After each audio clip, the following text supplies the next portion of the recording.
scuffed. There we go. We got the Yeti orb for the microphone. We got a bunch of crap in the background so you can see how great I've been setting this studio up. And yeah, looks like their audios and visual is good. Hopefully there's no scuff, at least on the audio. If there's anyone who can't hear me, that's okay. We'll figure it out. Anyway, I was in between sessions and I saw this one YouTube video and I was so impressed by it. I was like, I need to make a reaction video right now.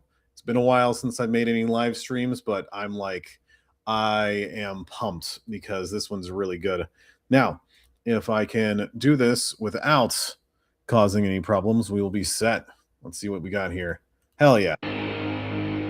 So I'm just... What's up, weirdo? ShadeTree Surgeon here, and I'll tell you, this feels kind of strange. Making a video on... 1 second. Of course, we're still scuffed. We are still scuffed. Default audio output. Let's try this. We got the orb, but we got the microphone. And let's make sure we are set up. How to make your motorcycle. Nope. That's not working. But whatever. We're just going to do the best we can with what we got. And if we get some reverb, I'll try to fix it a little bit later. Let's see.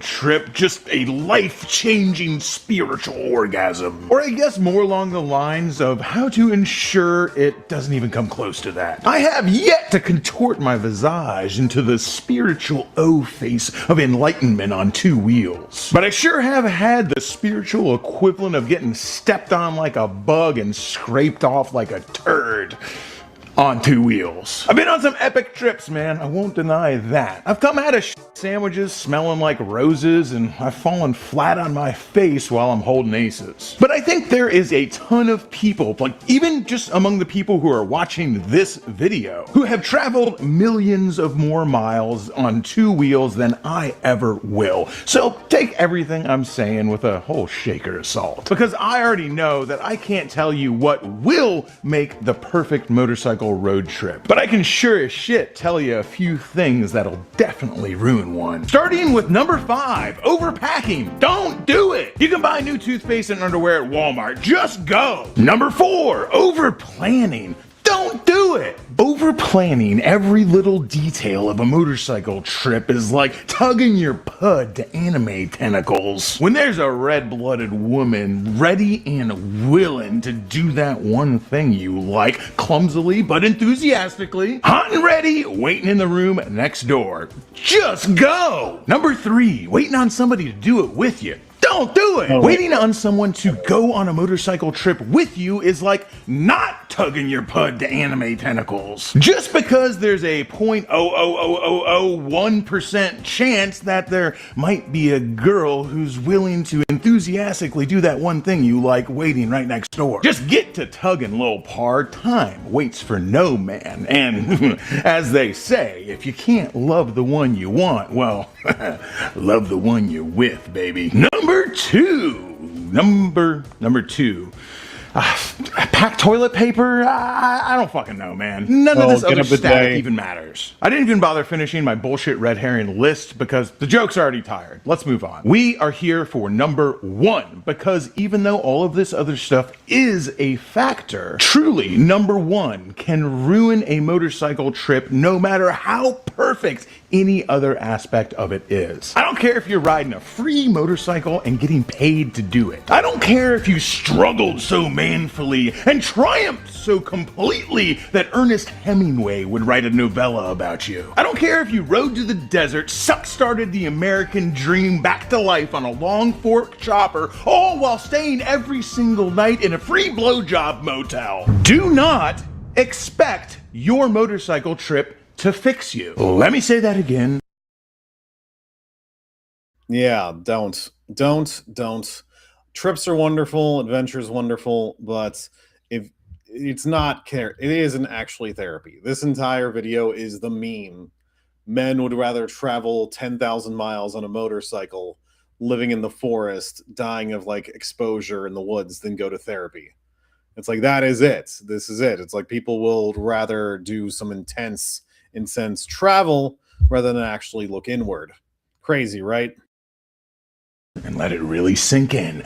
Do not expect your motorcycle trip to fix you. There is nothing that can ruin a heartbreakingly beautiful and poetically challenging motorcycle trip like expecting it to fix you. Now, if you're sitting on the other side of that screen and you're just daydreaming away at work with a boss that don't let up, a wife waiting at home who doesn't understand, and a kid who couldn't give a fuck less either way. Man, you've been daydreaming about jumping on the hog, just for a couple days, just to stretch your legs, maybe a little farther, maybe out of state, maybe across the whole damn country. And maybe while you're out there in the desert on that motorcycle trip, just maybe you'll find a reason to never come back at all. There is no joke here. There's no punchline. I am genuinely sorry, but your motorcycle trip is not going to fix you. And if you expect it to, you're really gonna fuck it up for yourself. Yeah, so I love adventure. I think adventures are life-changing, but we have to therapy is therapy, adventure is an adventure.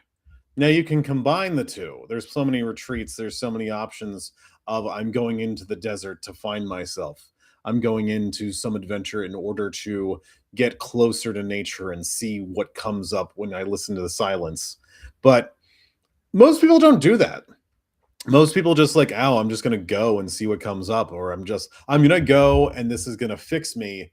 This is going to heal me. But there's no proper mechanism by which they're engaging in the healing or engaging in insight. It is like reading 10 self-help books and applying none of them to your life.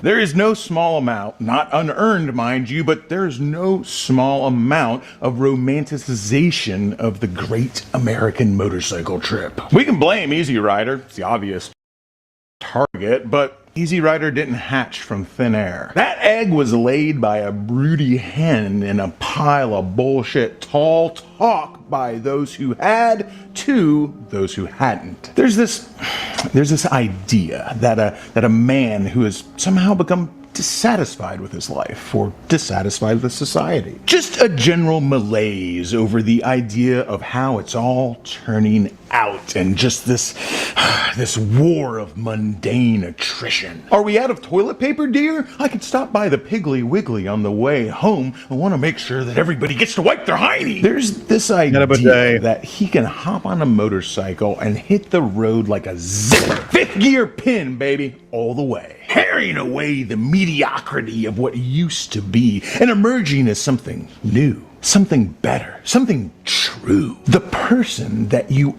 always knew was just waiting inside you. All you had to do was give him the knife to cut away that husk. No, that actually does work out a lot. A lot of times people do need to burn down what's around them or start cutting away before they can actually get some insight. It's like Marie Kondo, but both materially and spiritually, mentally. It's like, what doesn't serve me? What isn't giving me joy? Why do I have these chains around me? And basically cutting them off, getting rid of them, donating them, burning them, whatever. Because yeah, sometimes rebirth comes from just becoming free again, free from your crap. You can see that's all my stuff going to donation, so I'm thinking about that a lot. And free of just whatever things just need to be let go of. But that's a longer conversation we'll get to. Husk of comfort, of familiarity, of quiet surrender, of complacency. All those things that husk is made of. All the things holding that man back. Or maybe it's something more dire than that for you. If it is, you have my heartfelt, deep, and sincere empathy. Many people out there can only dream of the... Yeah, I mean, the direness is another thing. You could be dying of a terminal illness, or maybe your just life is falling apart. It's like, the entire idea of doing an event after the divorce, after the death in the family, after losing the job and being like, you know what, I need to get away from here to clear my head, or to engage in some level of spiritual awakening away from the trauma, away from the triggers. That is definitely a huge thing. You see that a lot with substance use, where it's like, okay, if you're in the middle of the city, go to the desert, go to the forest, go to a place where there are no things, no substances, no reminders of that time you OD'd 10 years ago last Thursday. It's like, yeah, the isolation, the return can be really, really helpful there.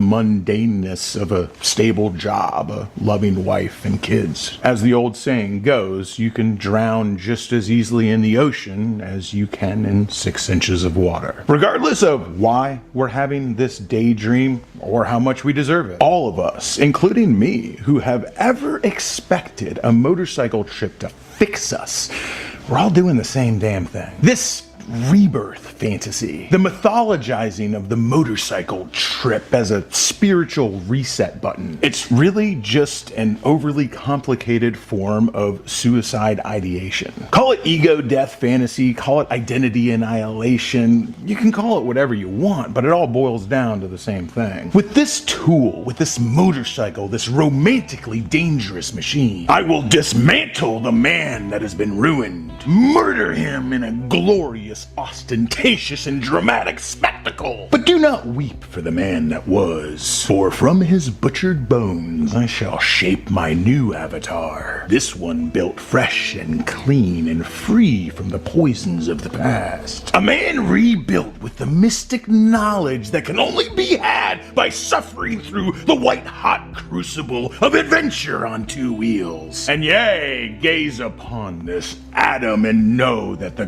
gauntlet awaits you. And the truth, the answer, the question, the reckoning, the end, and the new beginning, they await you on the other side. So I know I know he's doing a bit, but it does sound really attractive. Oh, a motorcycle trip will give me enlightenment. Hell yeah, let me pack the bag right now. Or I won't even pack the bag. Let me just roll right now. Hell yeah. If it's that easy, why not? And yeah, it probably will suck being dusty and having to, I don't know, hunt squirrels for food. But if it gets me to the place I need to get for true healing, why not? So, and I know it's a bit, but it's like, I can feel it. I can feel it in my bones. All right, let me pump the metaphysical brakes here for a second. Maybe this isn't you. Maybe you just like the way a motorcycle looks, you like the way it sounds, and you got itchy feet. Like that's fine. But I reckon there's more than a few of you. If you take the time to look inward and be honest, and by God, I wish I had done that before I ruined a few trips of my own. If you look deep down inside, you might just find that you are expecting all of this and more. And that's okay. As I say, admitting it's the first step. We are not special. Us, I mean, as in like weirdos on bikes, the freaks on choppers, rebelling against a system that taught them the coolest way to rebel. The happily married dads on adventure bikes and baggers looking for something more when they already have so much. The man whose life... That one, I work with so many people who were like, okay, I got the 401k in the house and 2.5 kids and the white picket fence, and it's not enough. And it's like, well, it almost sounds more like a misalignment. Did you ever want that in the first place? Was that ever a thing that was really calling to you? Or was it just like, no, I went this direction because everyone else was telling me to do that? Is burning to ashes all around him, with no one to give him a hand or advice or even acknowledge that he's suffering, even though he's screaming for help. But instead of doing the hard work and trying to find water to extinguish the flames, he just hops on a motorcycle and rides away from the fire. We are not special. We are painting a picture of... Another thing, the entire idea of like, there is an important thing about escaping, pulling back, looking at it from more an objective view. But yeah, the victim mentality. I need to put this fire out, but it's too much effort. Just might as well just run away. That calls to me all the time. Yearning that's as old as the human consciousness. Our brushes just so happen to have an engine, and our canvas is made of asphalt. It's a tale as old as time, and it has been force-fed to men through media in many other places besides Easy Rider. If Lester, an American beauty who systematically dismantles his life, rejects society to regress to the animalistic urges of a teenager, who destroys the dead man that he has become just for the smallest chance at rebirth. Well, if he rode a motorcycle, it'd probably be a super sport. If Chris McCandless had rode a Craigslist dual sport with no title into the wild as far as he could until it ran out of gas, it wouldn't have changed his story. He wouldn't be any less dead. But a lot more bikers would be romanticizing that story.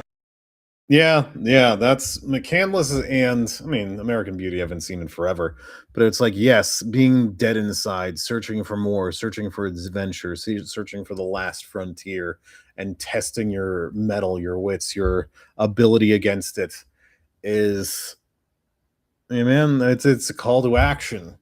And if you're resistant to that as a concept, that's okay, but more than one of you is probably being like, yes, there's something else calling me there, as in I'm almost trying to prove myself to myself, or I'm trying to prove myself to reality.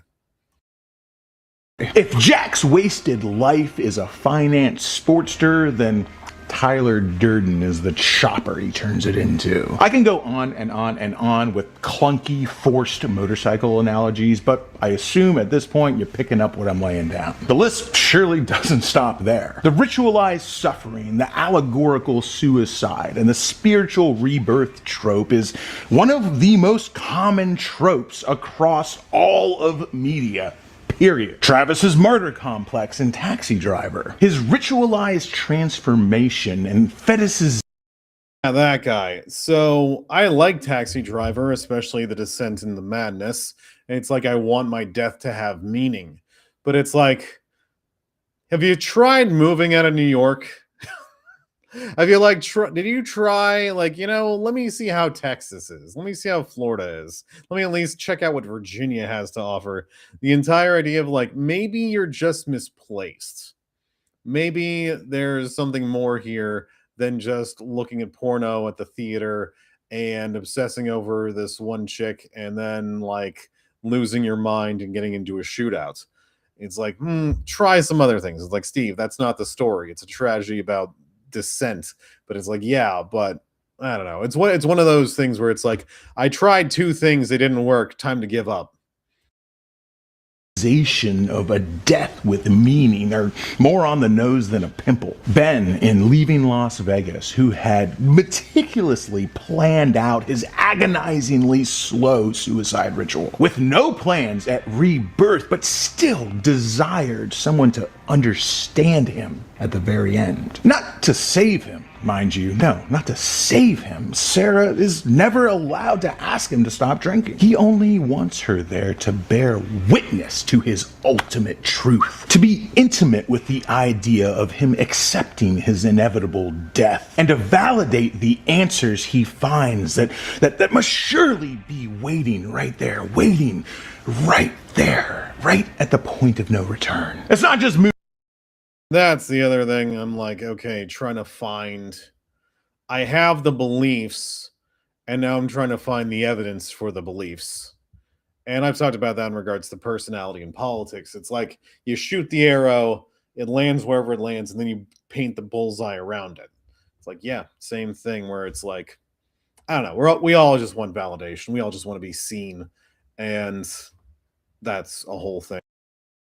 Movies. Ernest Hemingway built an entire career out of ritualized self-destruction, and, life definitely imitated art there. And J.D. Salinger was given the male love affair with soft suicide, a quirky red hat to wear, long before Scorsese and De Niro ever gave it a hairstyle. Everything from The Great Gatsby to Falling Down. Even as kids, we are just bombarded with this suffer, death, rebirth ritual trope. Aang's abandonment of attachments to become something greater. It's just a cartoon in a kid-friendly way saying, kill yourself and everything you love, and only then will you understand the higher meanings of life. Dragon Ball Z's Super Saiyan transformation, Teen Titans, Adventure Time, take your pick. Hell, even Disney does it. Disney just happens to rap it in a song. If you're a parent to a kid under the age of 18, you've probably heard Let It Go from Frozen enough times to fart the tune from memory. There's no way that you can tell me that that song isn't just a kid-friendly power ballad about ego suicide and ritualistic identity rebirth. This shit is inescapable. We are not special because we use a motorcycle to try our own version of this. But don't worry, because nobody else is either, man. This shit goes way farther back than anything we've experienced. Odin stabbed himself with his own spear, then hung himself by the neck from the tree Yggdrasil in search of cosmic knowledge. Only at death's door is he given unto himself and perceives the truth, and then falls from the world tree transformed. Jesus was... Would you do that? Sacrificing an eye and maybe hanging on a tree for, what, 9 days, 7 days, a year? I don't remember. But that level of agony for actual enlightenment, I hope I would be able to do that. Suffering for our sins and being reborn long before Odin's story was ever written down, but it goes back even farther than that. You could maybe say that Inanna's ritualized stripping of ego and ego death as she passes through the 7 gates was teaching Sumerian girls how to be emo. Or you could say it's an allegory for leaves falling off of trees in the winter, but yeah, what? Tomato, alright? And if we go all the way back to the beginning, to the first story ever written, we have Gilgamesh, the man who had everything but still desired more. To find more, he abandons his kingdom and all his trappings of wealth and power. He wanders the wilderness in search of this, travels all the way to the underworld in search of immortality. It is only through the total debasement and destruction of who he was that he can learn the truth and have the wisdom to accept what is. This is what I am.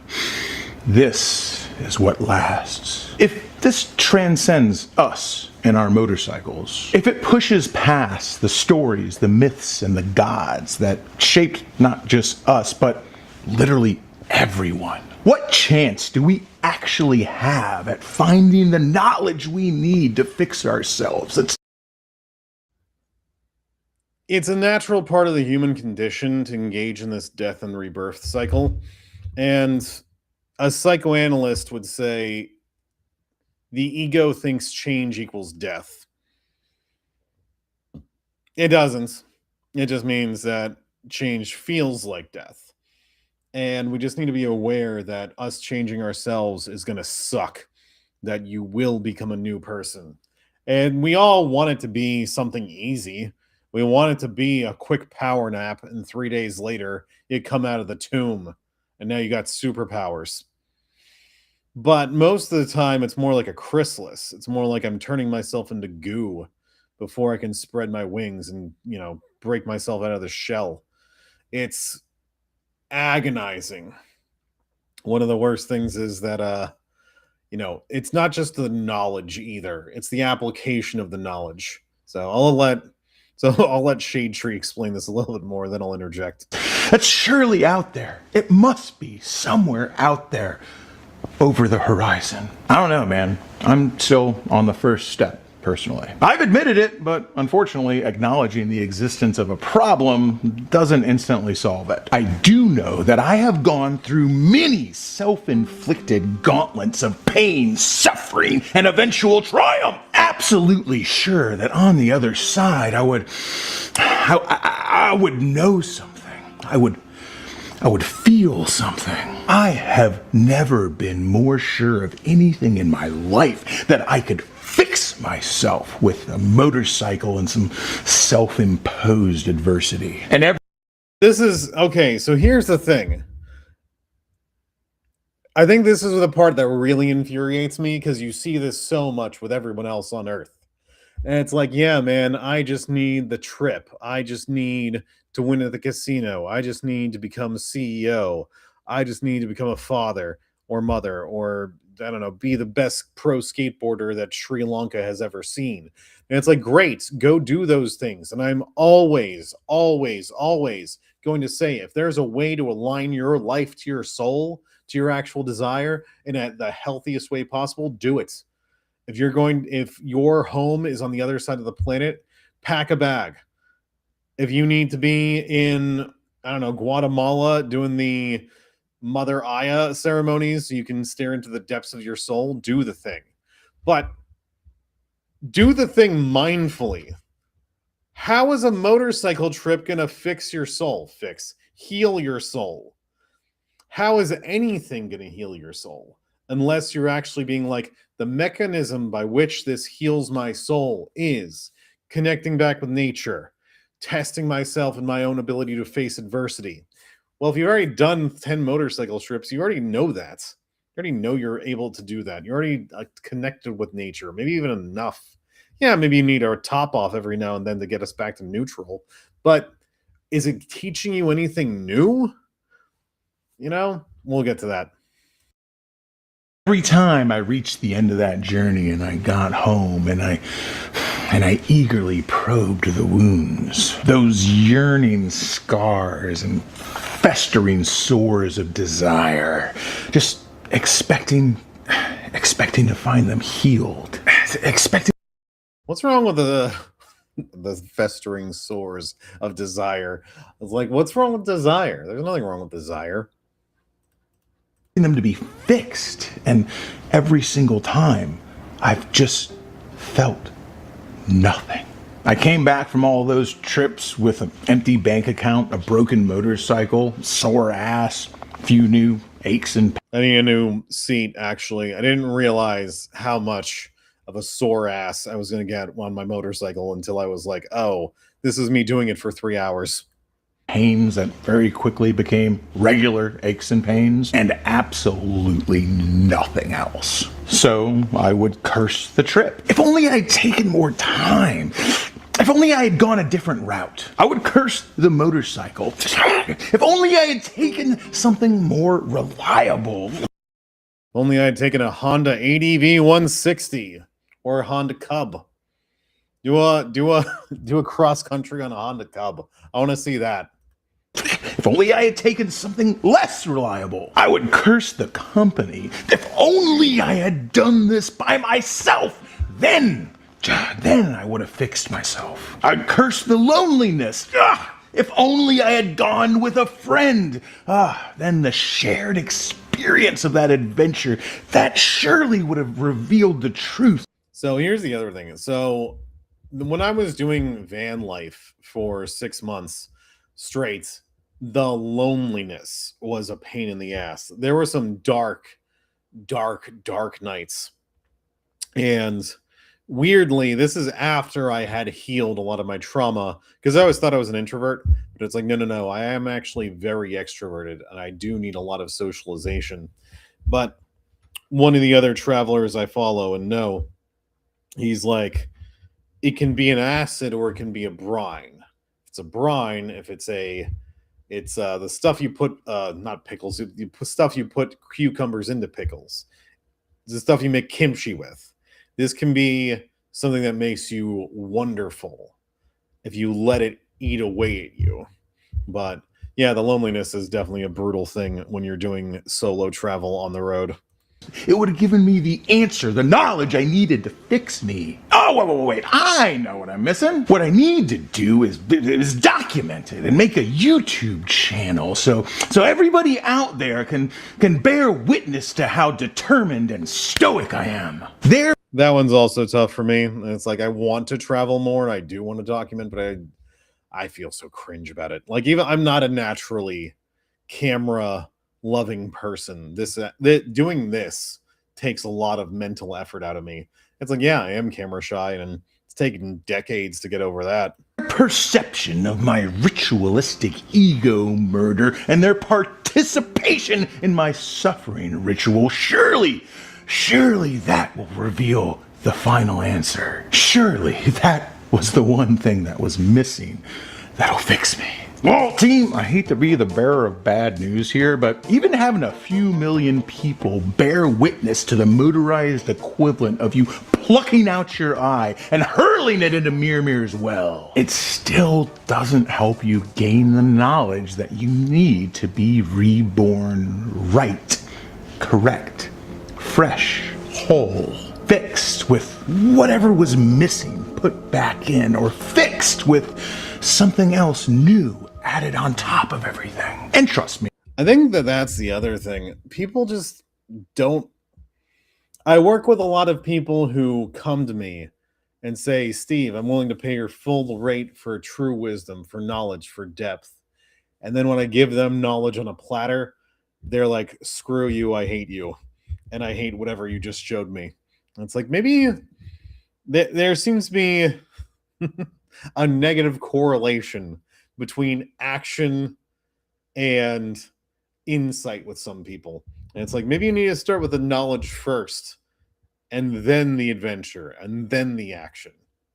I know. You're sitting there on the other side of this screen watching me rant and rave, and you're saying, yeah, sure, but, not me. That happened to him, but not me, man. I'm built different. If I went on the trip and I had the motorcycle and I had the YouTube channel, man, I'd use that to fix me. And this dumb, sad sack of shit ShadeTree surgeon, man, that dude couldn't fix a junkie with a needle, let alone fix his existential crisis with a motorcycle and a GoPro. Who knows? Might be true. I ain't you. Whether it's true or not, what I do know, at least about me, is this. God himself could have come down from the heavens on a golden chariot pulled by winged dragons, heralded by Nephilim, and bowed before by every man, beast, and crawling insect on this earth. And he could have walked right up to me and he could have said, Josh, Yehoshua, my flawed creation, my blower of horns,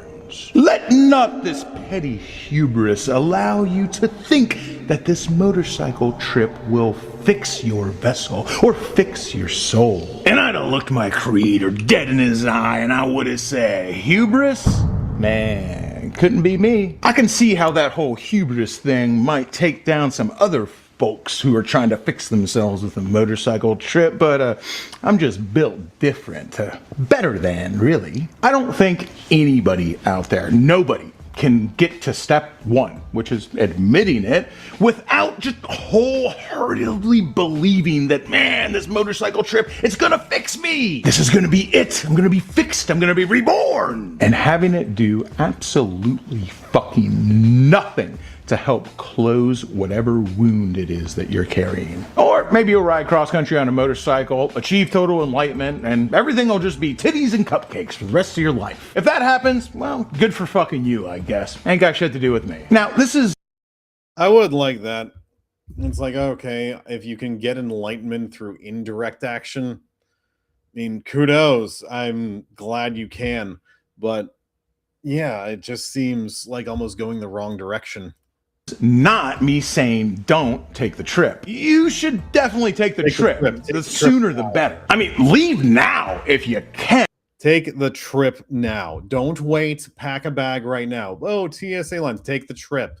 Pack a bag. Get the motorcycle. Get the van. Get whatever vehicle you have. Get the horse or start walking. Just slow down enough to get a good walking stick somewhere. It's like, take the trip. The trips are life-changing. The trips are amazing. Even when they're miserable, they're amazing. Take the trip. And I'm biased and projecting now because I haven't taken a good trip in a long time. It's been several months. I went out to Daytona again recently, but it was like, no, I need a little bit more novelty, a little bit. I need a new horizon. It's calling to me. Go take a trip right now. Do it. Go do it now. Turn this off. Go do it now.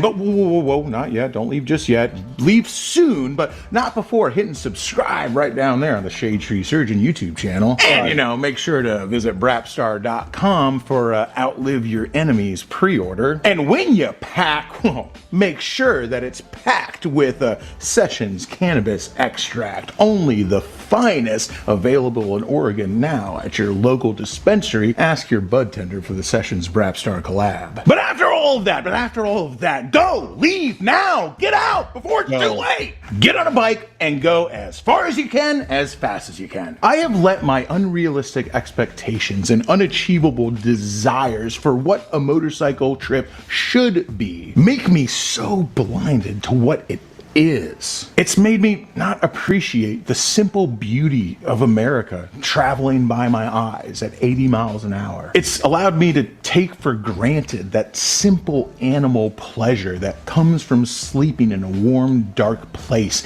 after a day filled with adversity. There are so many absolutely amazing, awe-inspiring, and yes, even life-changing things that you will see and experience traveling across the earth on the back of a motorcycle. It's dangerous, and it's hot, and it's cold, and it's sweaty, and it chafes. It's beauty untold. It's life-affirming. It's happiness yanked directly from God's hand and inserted into your body. But it's not gonna fix you, man. I love the adventure. Even on the crappy road trips, there's been some good times. Even on 95, my highway that I hate the most because I've been the most on it. It's like, man, I remember the Huddle House in South Carolina where you talk to the waitresses and they're talking about the gunfire that was going on last week at the bowling alley and the drama going on with the people who own the Starbucks across the street, but it's falling apart and everyone's going to die. I love the random small towns. I love the talking to that one accountant who was living out of his car in Flagler Beach, talking to that other guy who was living out of his car in Flagler Beach by choice. He wasn't just impoverished, and he was just surfing across the world. I loved everyone's rigs. I loved going to Flagler. I loved even just the small towns between St. Augustine and Jackson and all the other things that I've experienced that I can't even put into words. This, as much as I rag on a lot of the country and the area and the misalignment between myself and other people geographically, this is a wonderful, wonderful world. So go out there and enjoy it.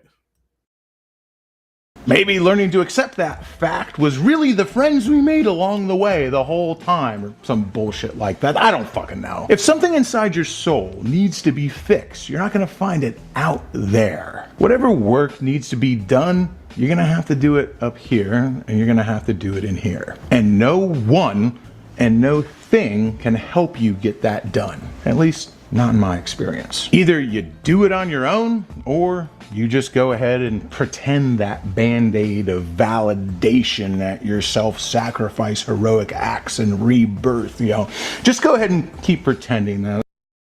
Or see your goddamn counselor. This is one of those things where it's like the answer is a dial away, a phone call, a website chat away. And it's like, even if you don't want to see me, maybe I'm outside of your comfort zone or outside of your budget or whatever. It's like there's a million counselors. And even if you don't want to talk to someone, there's a million self-help books. Just if you read a self-help book and it aligns with you, actually apply it to your life. The idea, and maybe even self-help book isn't the right word. It's like read a psychology book that gives you some insights. There's a million of them. Look inward, look in the mirror, do the techniques. The fact that,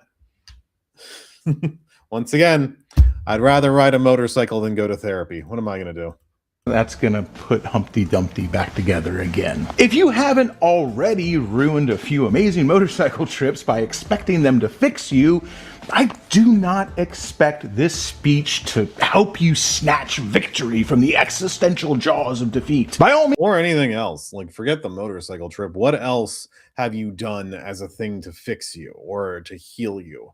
And I don't mean that like I joined the army and I knew it was going to change me as a person. It did. And it's like mostly in the good way, maybe a better man and a better human being. I got honorably discharged and I'm very proud of that fact. But I'm also just like, okay, it gave me a lot more, but it didn't give me the full healing I really needed. It's like, right, there was a lot of trauma work to get done. It just made me stronger. It made me more understanding of the world. That definitely, I mean, that opened my eyes to everything. But there was still plenty of more work to do. don't believe me. I think it's impossible to believe somebody else saying this to you when it comes to this kind of existential bullshit, but Yeah. I'm also the type of guy who needs to stick his fingers into the side of the Lord before he's satisfied. All I'm asking you is this: if you're daydreaming or about to take that motorcycle trip that's definitely gonna fix what's wrong with you, remember what I said here, if only to come back to this video and laugh in my face, because you're fixed. You did it. The motorcycle trip fixed you, man. Your motorcycle trip gave you the knowledge you needed to fix yourself because, you know, you're just built different, man. Better than, really. And if you don't prove me wrong, don't sweat it, man. You'll find plenty of company here, including myself. Till next time, y'all, keep it weird. Crashing through the sky comes a fearful cry. ShadeTree. ShadeTree. Armies of the night, evil taking flight. ShadeTree. ShadeTree. Nowhere to run, nowhere to hide. Panic spreading far and wide. Important. Oppose the deadliest of foes. ShadeTree. ShadeTree. Who will risk it all to end the evil call of ShadeTree? ShadeTree. They never give up, they never say die, walking tall with banners high. ShadeTree Army. All right, that's enough. All right. Let's see. So, how do I stop sharing? Oh, I hate Restream so much. There we go. Okay. So first, go check out ShadeTree. Look at all his wisdom. I want him to like start narrating books. If he wants to be, when I write Steve Mollura's pretty good guide to everything, I hope he can be the voice actor on it. But yeah, be aware. Like, what are you doing where you're misaligned in regards to healing? It's like, oh, I want to do this thing. And it's like when people say working on my Mustang is my therapy. And it's like, yeah, it's probably enjoyable. It's probably a stress relief for you. It's probably meaningful for you. But it's not actually healing your trauma from 10 years ago last Thursday or from childhood. It's like, right, maybe we need to go inward. Maybe we need to look a little bit deeper. Maybe there's this idea of like, but Steve, insight sucks. And worst of all, feelings make my balls fall off. I'd rather wash the Mustang. I'd rather change the oil. That's my areas of competence. It's like, fine, this is just going to be something you deny and keep cycling through until you're ready to face it, though. Or until you die before facing it. I mean, either way, do whatever you want to do. Be aware of putting your faith in one thing to heal you when it has nothing to do with healing you. Now I'll go the opposite direction too. If you have natural lizard blood, don't go to Alaska. If you are someone who is highly sensitive to seasonal affective disorder, don't live in Seattle. If you are someone, or go the opposite. If you hate the heat, go to the mountains, whatever. The concept is not just geographic or weather related. It's also like, are you aligned physically? Maybe you're a city boy in the country or the country boy in the city. And if you are, first, find out how you got there. But second, it really can be as easy as moving. Sometimes we really do just need to change our lifestyle. Same thing with what was he talking about? He's talking about a taxi driver. And it's like, yeah, I don't know if you're losing your mind because of your disconnect from humanity or if you're just a New Yorker. And if that sounds mean, good. It's supposed to be. It's like maybe you should try a different land, different location, a different tribe, a different lifestyle. It's like, did you try any other jobs? Is working overnight, seeing the worst things in the world actually helping you out? And it's like, right, maybe there is a different world that's much more aligned for you. Just an idea. Now, I think the other thing is putting too much pressure on stuff. I had a client years ago who would take Mother Aya retreats to South America and would engage with some of the shamans. And sometimes they were great. First things first, he was seeing me for a little bit of secular wisdom. And I was like, okay, be careful of unearned wisdom. This is going to give you a lot of information that you might not know what to do with yet. This might be giving gunpowder and a lighter to a 5-year-old. Be careful here. So that was part one. But part two was like, he was just open. Sometimes it was incredibly insightful, and sometimes he had an okay trip to South America. Same events, same shaman, same ceremonies, but it was like, okay, I need to recognize that I'm going to try something and I'm not going to get perfect wisdom or sometimes anything. And sometimes I just need to go grab a margarita by the beach. And it's like, it was an expensive trip here, but it's just worth it. I'm the pressure I'm putting on myself for healing isn't much. I'm taking it slow. I'm okay with being okay with myself, even the painful parts, for a little while. Now, excuse me.